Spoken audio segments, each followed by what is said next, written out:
জাতিসংঘের সাধারণ অধিবেশনে যোগ দিতে নিউ ইয়র্কের পথে ডক্টর ইউনূস, বাইডেনের সঙ্গে বৈঠক কাল। ৭২ ঘণ্টা সড়ক অবরোধের শেষ দিনে রাঙামাটিতে কিছু যানবাহন চললেও বন্ধ খাগড়াছড়িতে। সাজেকে আটকা পড়েছেন ১৪০০ পর্যটক। শ্রমিক আন্দোলনের মুখে আশুলিয়া শিল্পাঞ্চলে বেশ কয়েকটি কারখানা অনির্দিষ্টকালের জন্য বন্ধ ঘোষণা মালিকপক্ষের।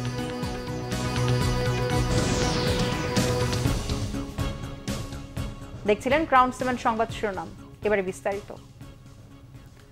জাতিসংঘ সাধারণ পরিষদে যোগ দিতে আজ ভোরে নিউ ইয়র্কের উদ্দেশ্যে ঢাকা ত্যাগ করেছেন অন্তর্বর্তী সরকারের প্রধান উপদেষ্টা ডক্টর মোহাম্মদ ইউনূস। অধিবেশনের ফাঁকে আগামীকাল মার্কিন প্রেসিডেন্ট জো বাইডেনের সঙ্গে তিনি দ্বিপক্ষীয় বৈঠক করবেন। কাতার এয়ারলাইন্সের একটি ফ্লাইটে আজ ভোর ৫টা ৫ মিনিটে প্রধান উপদেষ্টা ডক্টর মোহাম্মদ ইউনূস ঢাকা ছাড়েন। নিউ ইয়র্কের স্থানীয় সময় ২৪ সেপ্টেম্বর মঙ্গলবার দুপুরে জাতিসংঘ সদর দপ্তরে বাংলাদেশ ও যুক্তরাষ্ট্রের শীর্ষ নেতারা বৈঠকে বসবেন। জাতিসংঘ সাধারণ পরিষদের অধিবেশনের ফাঁকে ইউনূস বাইডেন বৈঠকের বিষয়টি গত বৃহস্পতিবার ওয়াশিংটনের পক্ষ থেকে চূড়ান্ত করা হয়। গত ৩ দশকে বাংলাদেশের কোনো রাষ্ট্র বা সরকার প্রধানের সঙ্গে যুক্তরাষ্ট্রের প্রেসিডেন্টের কোনো বৈঠক হয়নি। গত ৮ আগস্ট প্রধান উপদেষ্টা হিসেবে দায়িত্ব নেওয়ার পর জাতিসংঘ সাধারণ পরিষদের অধিবেশনে যোগ দিতে নিউ ইয়র্ক যাত্রা হতে যাচ্ছে ডক্টর ইউনূসের প্রথম বিদেশ সফর। জাতিসংঘ সাধারণ পরিষদের অধিবেশনে জনকল্যাণমূলক রাষ্ট্র গঠন, রোহিঙ্গা সংকট, টেকসই উন্নয়ন, অভিবাসন ও ফিলিস্তিনি সহ বিভিন্ন ইস্যু প্রধান উপদেষ্টা তার বক্তব্যে তুলে ধরবেন। নিউ ইয়র্কে অবস্থানকালে প্রধান উপদেষ্টা নেদারল্যান্ডস, পাকিস্তান ও নেপালের প্রধানমন্ত্রীদের সঙ্গে দ্বিপক্ষীয় বৈঠক করবেন বলেও আশা করা হচ্ছে। এছাড়া মার্কিন পররাষ্ট্রমন্ত্রী অ্যান্টনিও ব্লিনকেন, ইউরোপীয় ইউনিয়নের প্রেসিডেন্ট, জাতিসংঘ মহাসচিব, জাতিসংঘ মানবাধিকার বিষয়ক হাই কমিশনার, বিশ্ব ব্যাংকের প্রেসিডেন্ট ও ইউএসএইডি প্রশাসক অধ্যাপক ইউনূসের সঙ্গে সাক্ষাৎ করবেন। ৭২ ঘণ্টা সড়ক অবরোধের শেষ দিন চলছে খাগড়াছড়ি ও রাঙামাটিতে। তবে রাঙামাটিতে পরিবহন ধর্মঘট প্রত্যাহার হওয়ায় কিছু যানবাহন চলাচল করছে। তৃতীয় দিনেও খাগড়াছড়ি আন্তঃজেলা ও অভ্যন্তরীণ সড়কে যানবাহন চলাচল করছে না। তবে শহরের পরিস্থিতি স্বাভাবিক। হাটবাজারে আগের মতো বাঙালিদের পাশাপাশি পাহাড়িদের উপস্থিতি লক্ষ্য করা গেছে। পর্যটন স্পট সাজেকে আটকা পড়েছেন প্রায় ১৪০০ পর্যটক। অবরোধের কারণে তারা ফিরতে পারছেন না। রাঙামাটিতে মালিক শ্রমিকদের ডাকা পরিবহন ধর্মঘট প্রত্যাহার হলেও চলছে পাহাড়ি ছাত্র জনতার ডাকা অবরোধ। সকাল থেকে জেলা শহরে সব ধরনের যানবাহন চলাচল করছে। ছেড়েছে দূরপাল্লার কিছু বাস, খুলেছে দোকানপাট ও শিক্ষা প্রতিষ্ঠান। নৌপথে লঞ্চ, বোট চলাচল করছে না। রাঙামাটি খাগড়াছড়ি সড়কে যানবাহন চলাচল বন্ধ রয়েছে। মোটরসাইকেল চুরির অপরাধে খাগড়াছড়িতে ফার্নিচার ব্যবসায়ী মামুনকে পিটিয়ে হত্যার জেরে সহিংসতা ছড়িয়ে পড়ে পার্বত্য জেলায়। ডাকা হয় ৭২ ঘণ্টার অবরোধ। আবারও আন্দোলনের মুখে শিল্পাঞ্চল আশুলিয়ায় বেশ কয়েকটি কারখানা অনির্দিষ্টকালের জন্য বন্ধ ঘোষণা করেছে মালিকপক্ষ। জামগড়া, বেরন সরকার মার্কেট, নরসিংহপুর, নিশ্চিন্তপুর, ঘোষবাগ এলাকায় ওই কারখানাগুলোতে নতুন করে আন্দোলনের কারণে নৈরাজ্য ঠেকাতে শ্রম আইন অনুযায়ী সিদ্ধান্ত নেওয়া হয়েছে বলে জানান তারা। তবে অধিকাংশ কারখানাতেই শান্তিপূর্ণভাবে কাজ করছে শ্রমিকরা।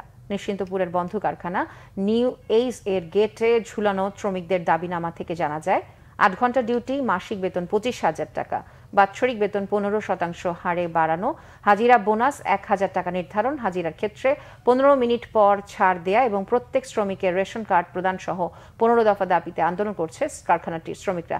শিল্পাঞ্চলে মোতায়েন রয়েছে আইনশৃঙ্খলা বাহিনীর বিপুল সংখ্যক সদস্য। চট্টগ্রামে বেড়েছে ডেঙ্গুর প্রকোপ।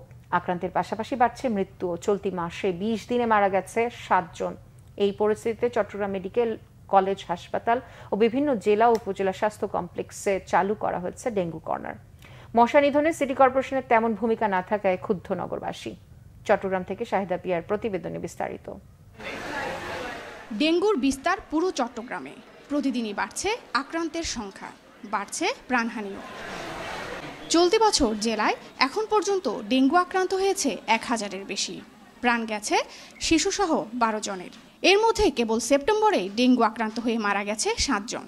আক্রান্তদের মধ্যে ৪৩৫ জন চট্টগ্রামের বিভিন্ন উপজেলার, বাকিরা মহানগরীর।